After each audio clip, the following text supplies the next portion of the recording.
For the second straight season, September was uninspiring. The losses piled up for Boston, so did the injuries. We were using more players than anyone in the history of the game, and half of them weren't even in my spring training. I remember trying to figure out who some of the guys were. He was probably thinking, who are they sending me up here to play in these games right now? I think Bobby said it was the worst or weakest September roster anyone had ever had. He wasn't wrong. I mean, that was Mauro Gomez, Pedro Siriaco, Scott Pasednik. All the pitchers were terrible at that point. On the first day of September, Valentine hit more turbulence. We find out Bobby Valentine is late going to the Oakland Coliseum because he wanted to pick up his son. He flew in. I'm going to go pick him up. He's getting in at 11 o'clock. His plane's late. I pick him up at 2. I'm driving from San Francisco Airport out to Oakland. There's a lot of traffic. I get there about 3:30, I think. Where usually I get to the ballpark at 2. I've never beaten the manager to the clubhouse ever in all the years that I covered the team. And now we're all standing here for an hour and a half saying, where is Bobby? Where is the manager of the team? I was late, okay? I was late because someone decided that I was late. I wasn't late. I called in the lineup, everything was set, but it became a real weird thing. You know, I didn't think that needed to be a weird thing. So he's late, and then he justifies it. He says, yeah, the stupid Oakland airport, the stupid Oakland Coliseum, traffic, and he's mad at people for reporting that he wanted to go pick up his son. What started as a small favor to help his son escalated into more fireworks. I'm on with Glenn Ordway at the time, and Ordway says, hey, Bobby, this is happening, and some people are wondering, have you checked out? Are you still into this thing? So what kind of question is that? If I were there, I'd punch you in the face. How about that? There was a lot of passive aggression with Bobby, and there were definitely rabbit ears, so he knew what people were saying and writing. The next week, Bobby shows up. I don't know if Ordway did it or if Bobby came with some boxing gloves. So Bobby comes in to the studio with some boxing gloves, and he gives one to Ordway, and they're going at it, and I'm in the middle. I'm playing like Mills Lane. I remember him having an absolute screaming match in Tampa with a reporter in his office. Everyone in the clubhouse could hear it, these two screaming at each other. The coaches were all lined up in the hall outside the door, like gleefully listening. I just remember one of them turning around and going, what a show. Ladies and gentlemen, the Bobby Valentine Experience. Sometimes having a filter just isn't who you are. And that's not who Bobby V is. He doesn't have a filter, and he's not ashamed to be exactly who he is and say exactly what he thinks. And to a level, you have to respect that. Bobby's days as Red Sox manager were numbered, and whispers of who might replace him were starting to surface. It's humbling when your name is associated with a potential opening, but I'm completely happy here. John Farrell, who served as Terry Francona's pitching coach with the Red Sox from 2007 to 2010, was wrapping up a disappointing second season as Blue Jays manager. What happened at the beginning of September was someone from ESPN came in pregame and said that the veteran Latin players in Toronto were trying to get John fired.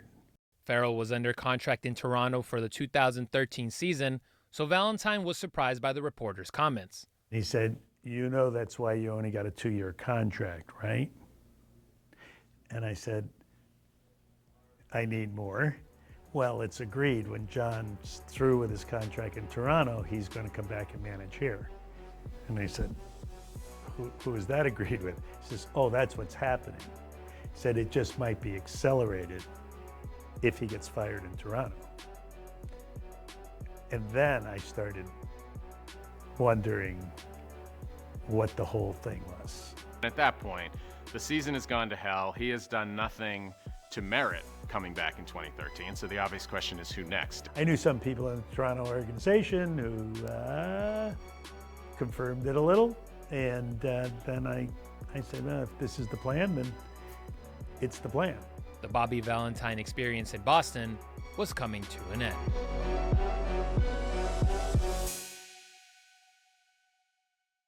Not much I would have done differently, I don't think, other than I think I would have kept the beer in the clubhouse. I could have used it after a few of these games this year. Yeah. When did I know for sure? Hell, May, June. He was a bad fit. He was a bad fit. The 2012 Red Sox lost 26 of their final 33 games, including 8 straight to end the season. He hardly ever spins too fast for me, but it was spinning there at the end where I said, I'm just going to let it keep spinning. I don't know what was going through his head. I know that there was a lot of different things going on. Obviously, a lot of changes in the clubhouse. Maybe he didn't feel like he had the full support of coaching staff and players, so he just did what he could. The Red Sox finished the year with 69 wins and 93 losses. It marked Boston's first losing season since 1997 and their worst record since 1965. It was weird. It wasn't a regular situation. There wasn't anything regular about that year, and I really think there was a lot of preconceived plans that I had to take the beer out. I had to be the bad guy with Euclid.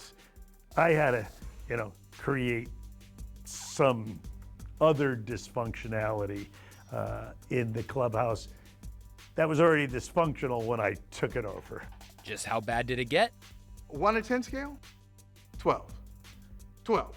I mean, just bad across the board. And there's so many things. Okay, PR-wise, 1 to 10, 12, 12 and a half.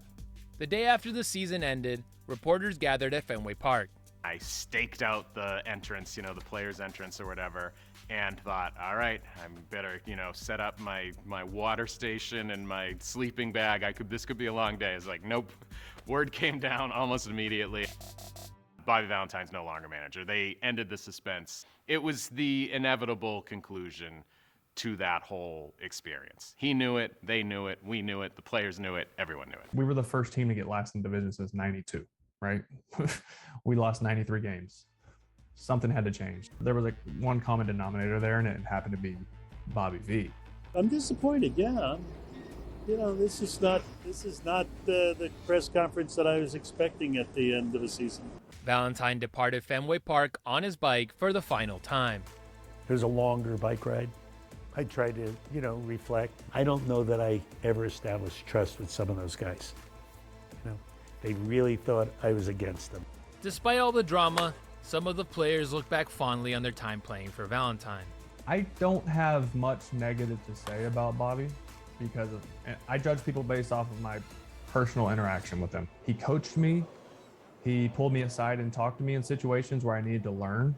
Bobby he's a great guy. I think he is. I mean, I know there's a lot of people that think opposite, but he actually really does care. Me and Bobby got along. I think it was maybe an Italian connection. I just kind of stayed out of his way, did my job, and anything he asked me to do, I was willing to do it. Some guys just aren't a fit for Boston. The night Valentine learned his fate, he had one last meeting with Red Sox CEO Larry Lucchino.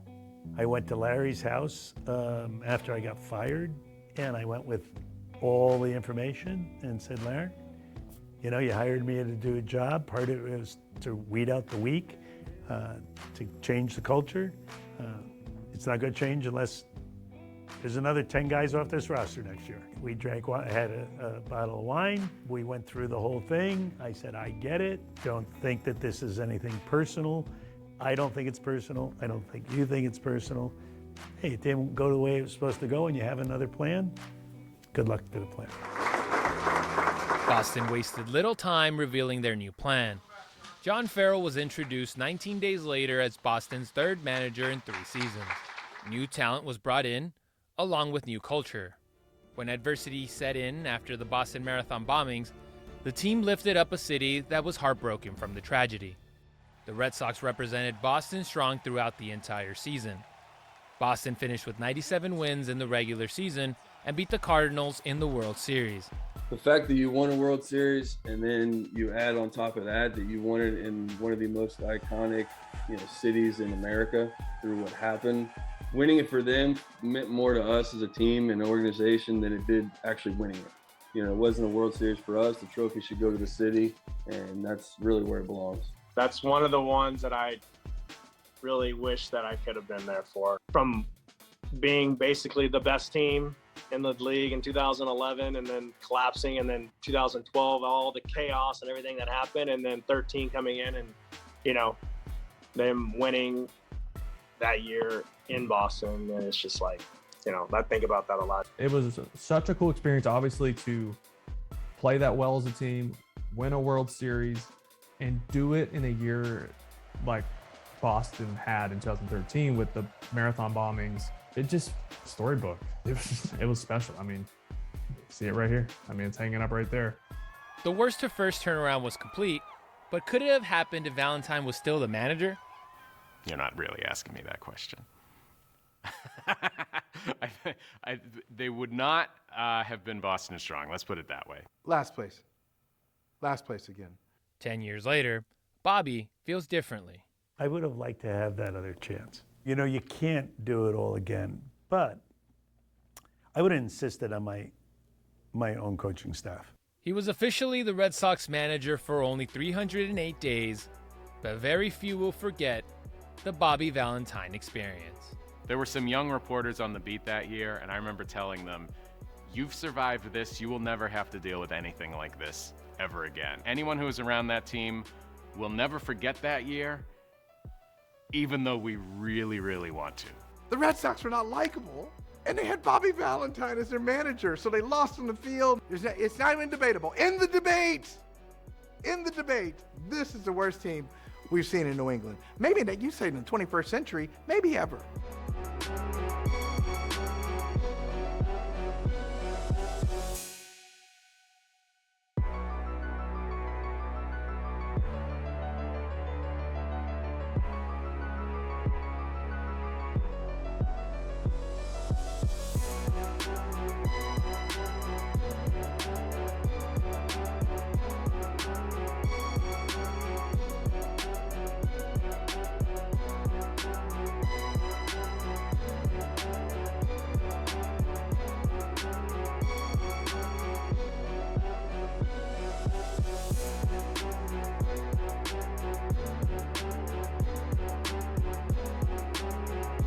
I thought the fans were spectacular.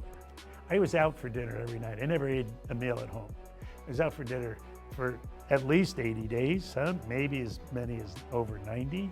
Not at the same place often, usually on the streets. I rode my bike every morning. I met people who recognized me. Out to dinner, they recognized me. Not once did anybody ever say, you know, get out of town, or, you know, why'd you ever do this? And they were always what they are, very supportive fans.